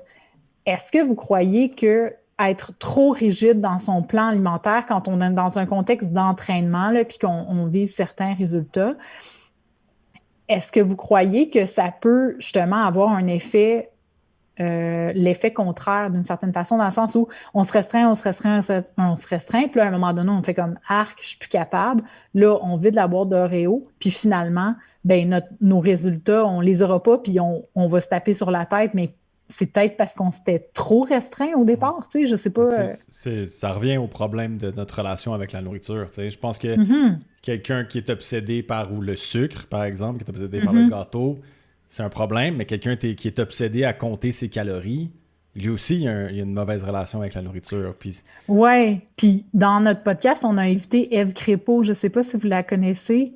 Elle est nutritionniste, puis elle est elle est hyper spécialisée en nutrition sportive. Là, elle s'occupe des équipes olympiques, à la boxe, par exemple. Puis je pense elle fait quoi, trampoline? En tout cas, tu sais, elle fait des sports vraiment différents, là, tu sais, puissance et endurance et plus artistique. Donc là, on va avoir des besoins complètement différents.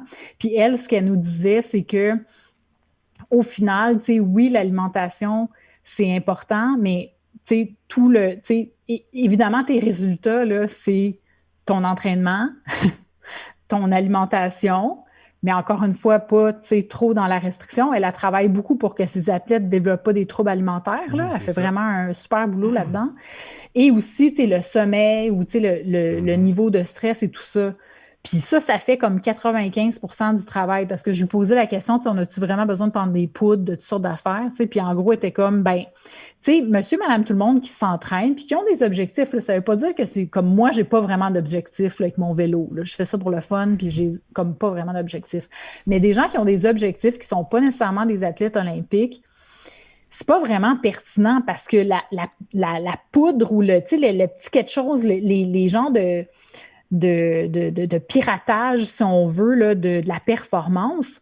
Tu sais, les athlètes olympiques, eux, là, ils veulent aller chercher un quart de seconde là, pour gagner leur médaille d'or. Nous, là, même si on a des objectifs, à un moment donné, quand bien même que ça te prendrait 30 secondes, 1 minute de plus, là, faire ta course, ça change quoi, tu sais? Ouais. Est-ce que tu vas comme tout calculer pour aller chercher 30 secondes? Comme, je comprends pas c'est quoi le...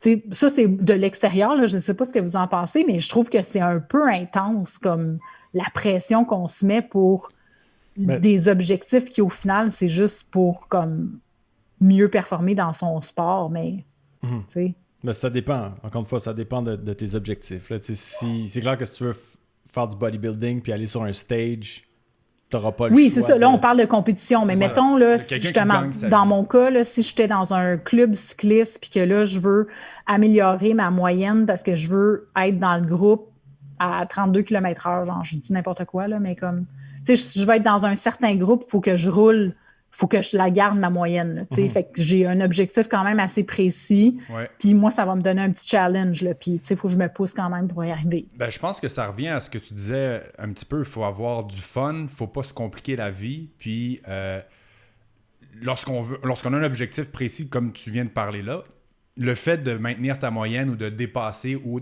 d'être dans le top 10 de ton club, ça va pas, tu vas pas gagner ta vie avec ça.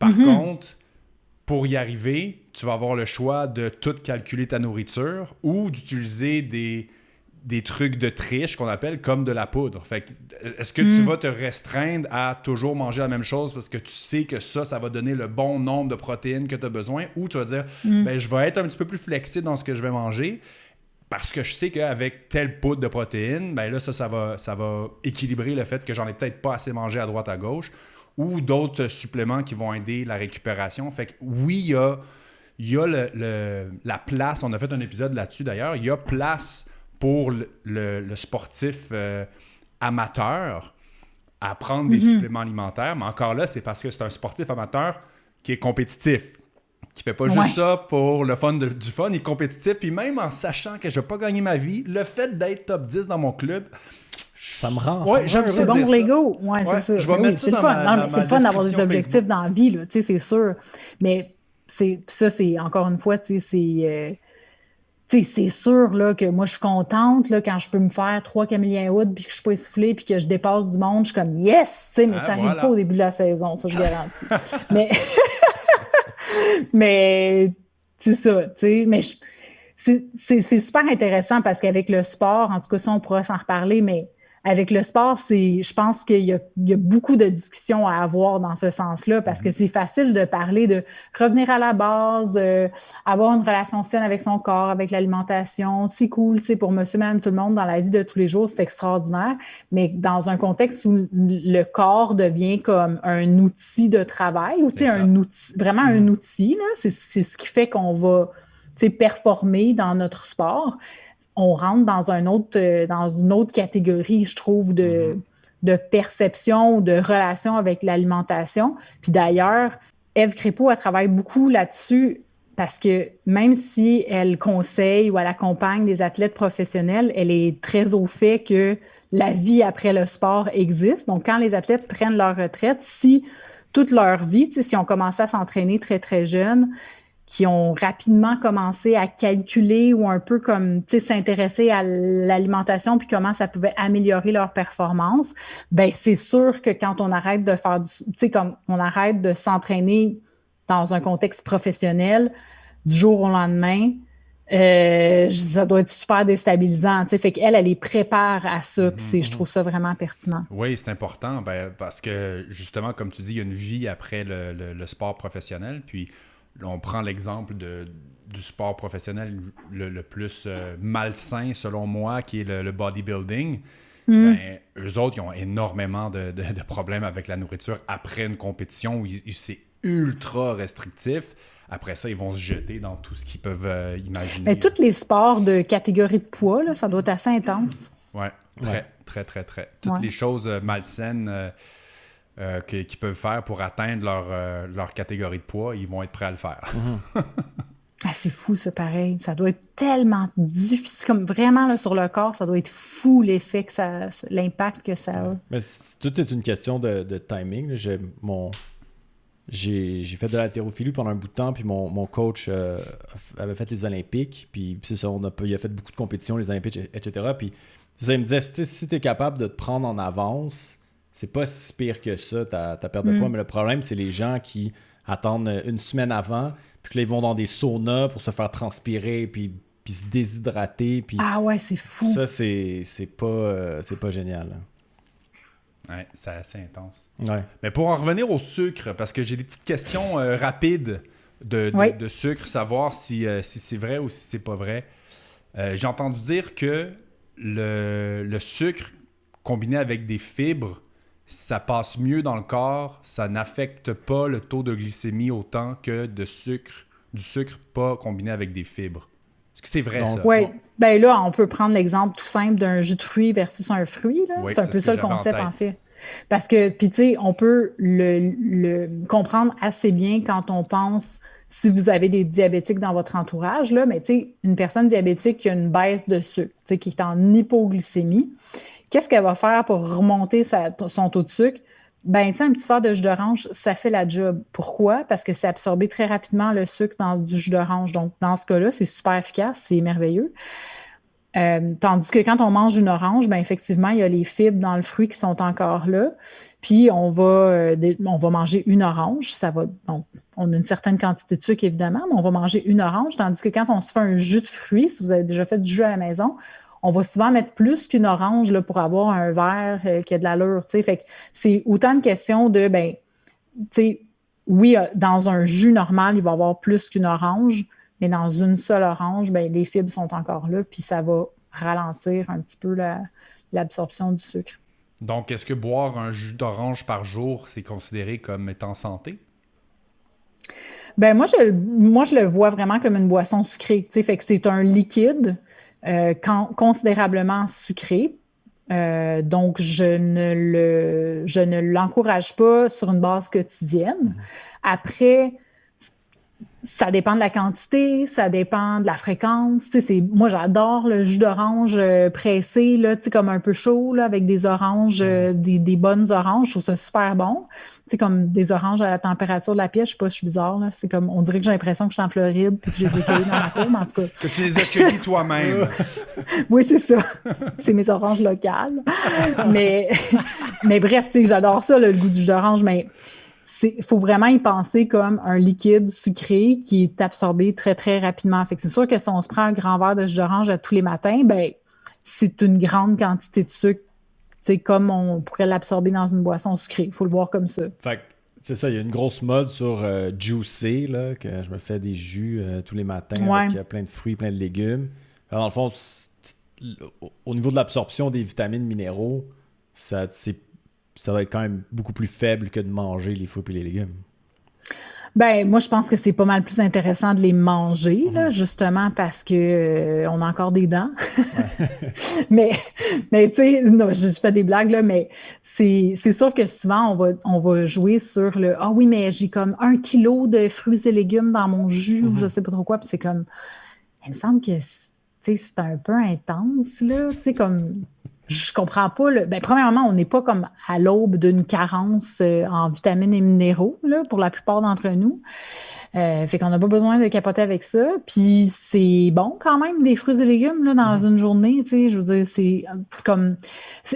Puis on peut aimer ça au goût, les jus, puis on trouve ça le fun, rafraîchissant, tout ça. Tu sais, je veux pas non plus tomber dans le dire comme ah les jus c'est mal puis de voudriez jamais vous faire des jus à la maison, mais encore une fois il faut le voir pour ce que c'est. C'est quand on se fait un jus dans un extracteur à jus, on voit dans le petit filtre là toutes les fibres sont là, puis on a juste comme passé 1 kilo de légumes puis de fruits puis that's it, tu sais, on se retrouve avec du jus sucré là, tu sais, du liquide sucré au final, tu sais. Fait que c'est ça, faut le voir pour ce que c'est. Il ne faut pas s'inventer des affaires. Là, ça ne détoxifie rien, puis c'est pas une panacée, puis ça ne va pas nous désinfecter l'intérieur. Là.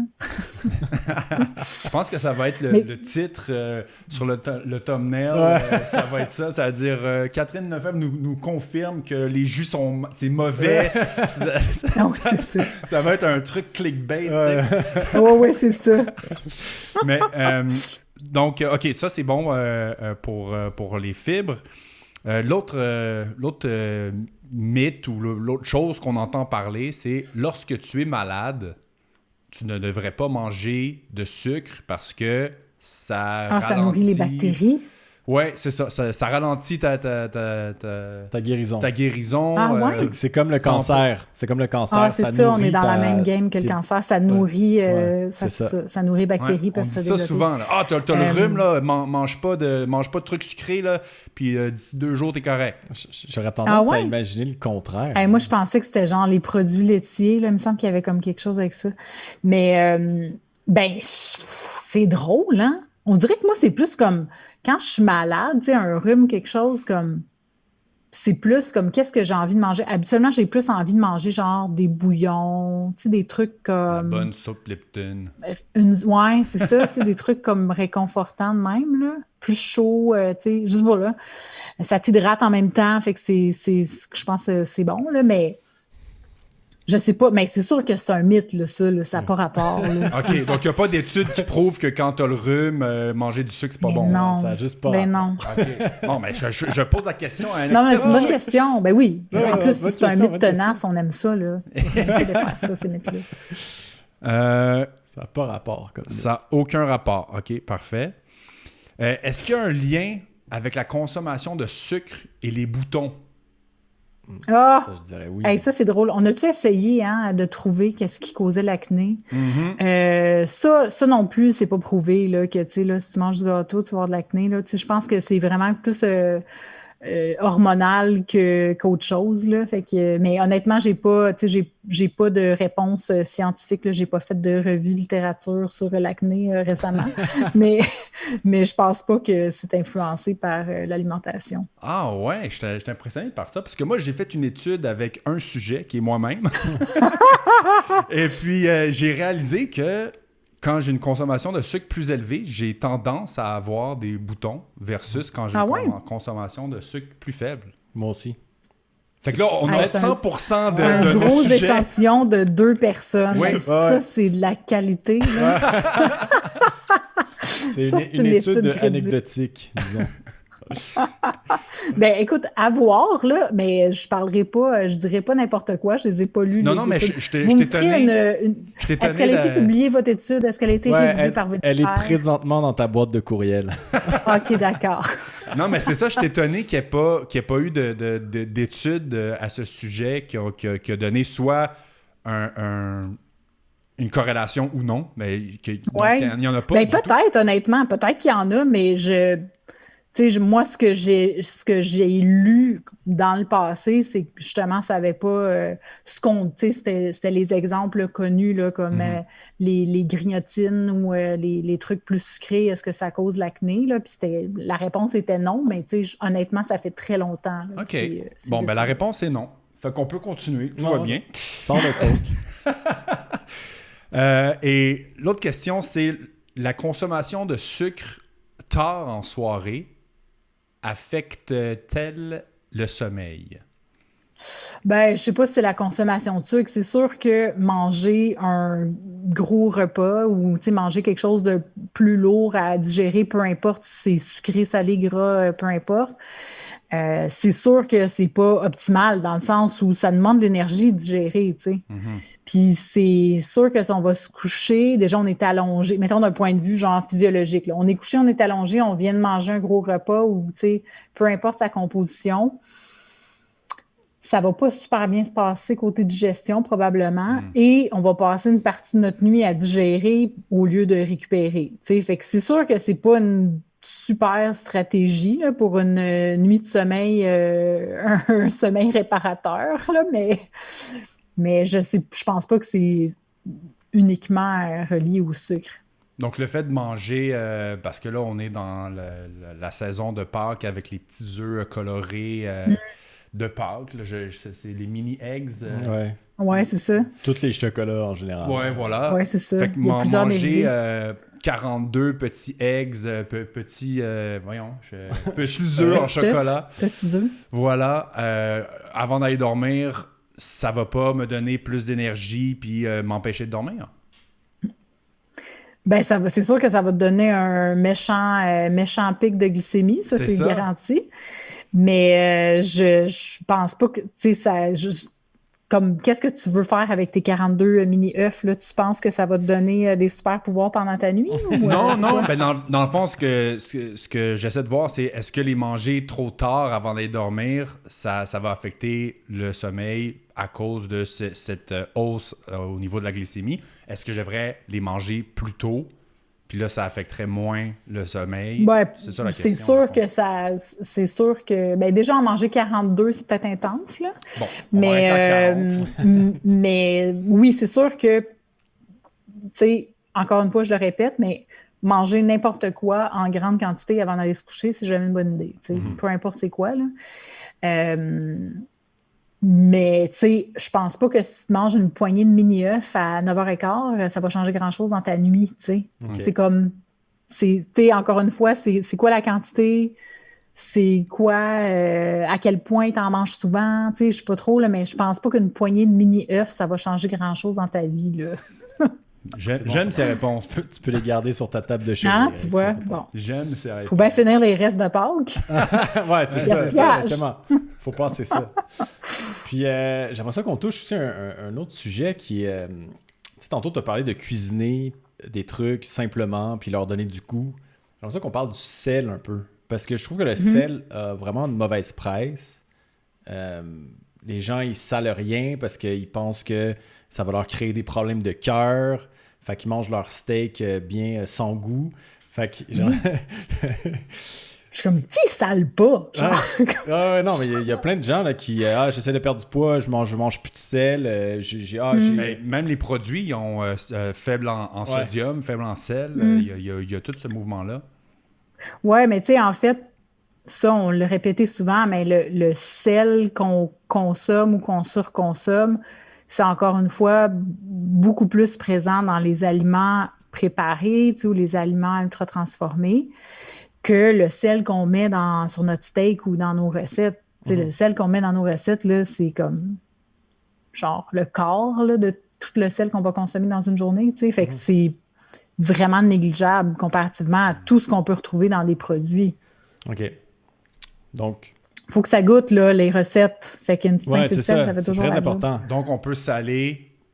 Allègrement, au goût. On sale au goût. Voilà. Oui, c'est ça. Saler pour que ça goûte. Là. C'est pas obligé de verser la salière. Là, mais là, ça veut dire qu'on doit quand même faire attention au niveau de sodium qu'on consomme ailleurs. Ben, moi, là, c'est comme le sucre, en fait. Tu sais, c'est des ingrédients qui ont une utilité vraiment pertinente, c'est-à-dire rehausser la saveur des plats. Tu sais, que ce soit sucré ou salé, ça fait cet effet-là qui est agréable en cuisine. Dans le cas du sucre, je vous parlais de ses fonctionnalités dans les desserts pour la mie puis conserver le produit plus longtemps. C'est la même chose pour le sel. Hein. Ça va être un agent de conservation, si on veut, très utile. Mais souvent, c'est des ingrédients qui coûtent pas cher et qui donnent beaucoup de goût. Donc, soit on l'utilise comme rehausseur de saveur, puis on ne travaille pas vraiment notre recette, puis c'est pas grave, on met bien du sucre, bien du sel, du gras, tout ça, puis c'est bien le fun. Ou on l'utilise, je vais dire, judicieusement, donc pour ses vraies fonctions, c'est-à-dire rehausser la saveur d'un plat qui est déjà savoureux. Fait que si on cuisine, on reste dans le sel, là, mais si on cuisine quelque chose on part avec des ingrédients qui sont déjà goûteux, on joue sur les textures, sur l'espèce d'équilibre entre le salé, l'acidité, l'amertume des fois. Et là, on vient ajouter du sucre du sel pour rehausser la saveur ou venir couper un peu l'acidité dans notre recette, par exemple. Bien là, c'est super intéressant. Est-ce que ça veut dire qu'on doit couper tout le sel? Non. Est-ce que ça veut dire qu'on devrait en mettre partout tout le temps en grande quantité pour que ça goûte partout? Non plus. Il faut comme revenir à un juste milieu. Puis je pense qu'en cuisinant davantage, ça nous permet d'explorer ces différentes saveurs-là, justement, plutôt qu'avoir cette espèce de saveur imposée par l'industrie qui, honnêtement, goûte un peu toujours la même chose. Donc, voilà, on teste, on y va au goût, tout va bien, pas de stress. On s'écoute, on se fait confiance voilà. Et on découvre de nouveaux aliments. Bon, voilà. Donc, on revient à la base, Eric. Ben oui, c'est déstabilisant. Hein? J'ai l'impression que quand on parle de l'alimentation comme ça, on est comme, il faut que je me fasse confiance. Ouais. On dirait que on n'a plus de point de repère, mais c'est vraiment le travail ou l'idée que je souhaite transmettre aujourd'hui avec vous, mais aussi dans mon travail en général pour ajouter un petit peu plus enlever une couche de stress puis ajouter une couche de bonheur. Puis j'avais aussi une autre question. Qu'est-ce qui t'a porté à écrire un livre sur le sucre? J'ai vu le documentaire Sugar Coated de la réalisatrice Michelle Ozier qui s'intéressait justement à parler notamment de l'étude d'Ansel Keys sur le sucre. Puis elle s'est beaucoup intéressée au côté relations publiques, puis les lobbies, puis tout ça. Puis quand j'ai vu ce documentaire-là, je me suis dit, c'est intéressant parce que moi, je voulais pas juste faire un livre sur le sucre, genre le sucre, c'est mal, puis ça cause des maladies. Je voulais regarder vraiment les données probantes à ce niveau-là, puis je voulais aller au-delà de l'alimentation, donc raconter l'histoire du sucre, parler, oui, des lobbies de différentes façons, les politiques, comment ça s'implante dans un gouvernement, comment ça fait changer les choses ou ça peut retarder certains changements. Pour moi, c'était vraiment une façon d'explorer un ingrédient ou un aliment sous ses différentes facettes. Puis c'est comme un exemple qui se réplique dans toutes les sphères de l'alimentation, qui revient au fait qu'un aliment ou un ingrédient n'est pas juste un aliment ou un ingrédient. Tu sais, ça vient d'un certain modèle agricole, ça vient d'un endroit dans le monde qui a une réalité différente de la nôtre. Ça, tu sais, ça implique des gens, ça implique des impacts environnementaux différents. Fait que moi, c'est ça qui m'intéresse en alimentation. Fait que le sucre, pour moi, c'était comme un ingrédient parfait pour aller explorer tout ça. Interesting. Intéressant. C'est multifacette. Ouais, donc, exactement. Le sucre. Super. Et puis, peut-être dernière question, à moins que tu en aies une autre après la mienne. Au niveau de la glycémie dans le sang, lorsqu'on en a vraiment trop mangé, tu sais, on est allé au... Mettons Eric chaque soir après qu'il ait mangé son demi-sac d'œufs. Non, mais disons qu'on est à 2, là, puis qu'on s'en va au Krispy Kreme, puis on s'en achète 24, puis on en a mangé 24 chacun. Tu sais, on a vraiment fait un excès de sucre, là. Non, je sais qu'on peut prendre de l'insuline normalement. Bon, c'est peut-être pas recommandé pour les gens qui ne sont pas diabétiques de prendre de l'insuline. Mais qu'est-ce qu'on peut faire pour rééquilibrer ce taux de sucre qui est super élevé dans notre sang? Ben, si on n'est pas diabétique, on est vraiment chanceux, puis le corps est vraiment bien fait parce que il y a tout ce qu'il faut pour rétablir ça. C'est sûr qu'il va travailler peut-être un petit peu plus fort après la boîte de 24 Krispy Kreme, mais il est capable de le faire. Et le corps cherche toujours l'équilibre, donc il va tout faire avec sa merveilleuse insuline pour rétablir ça, puis nous ramener ça à un taux de sucre normal pour qu'il puisse bien fonctionner. Okay. C'est vraiment merveilleux, le corps. Puis encore une fois, ça revient au fait que... Puis tu sais, ça se peut qu'on ait certains symptômes, on ne se sente pas bien, « Oh my God, j'ai mal au ventre, ta. » OK, tu sais, mais le corps va être quand même capable de faire sa job. Fait que manger un sac de chips après, ça serait pas une solution. Non. Ça viendrait pas comme équilibré. Mais c'est sûr que pour le mal de ventre, ça va peut-être pas nous aider, là. Mais le sac de chips, ça sera pour une autre journée. Ça sera un autre excès qu'on fera. On va en manger 32 sacs de chips. Ouais, c'est ça, exact. Exactement. Bon, ben super. Ben merci beaucoup, Catherine. Ça fait un plaisir Ça me fait plaisir de t'avoir avec nous. C'était super intéressant. Ben oui, merci beaucoup. Puis où est-ce qu'on peut donc te suivre? Ben, sur les médias sociaux, c'est Cat Lefebvre. Je le répète tout le temps à la fin du balado. J'appelle mon nom. Donc, CATLEFEBVRE. C'est mon petit user sur Instagram, sur Twitter, sur Facebook, sur Clubhouse aussi. Il y a vraiment des discussions intéressantes sur Clubhouse. On s'appelle On Déjeune. C'est disponible sur audio, mais aussi sur les différentes plateformes d'écoute de podcast. Super. Ben, merci beaucoup. Merci. Et puis, merci à vous. Merci. Hein? Et voilà, vous pouvez manger du sucre. Manger du sucre, manger mais pas 42 beignes. Même juste avant d'aller vous coucher, vous pouvez en manger, pas de problème. C'est excellent. Et puis, soyez fit. Soyez fit. À la prochaine. Salut.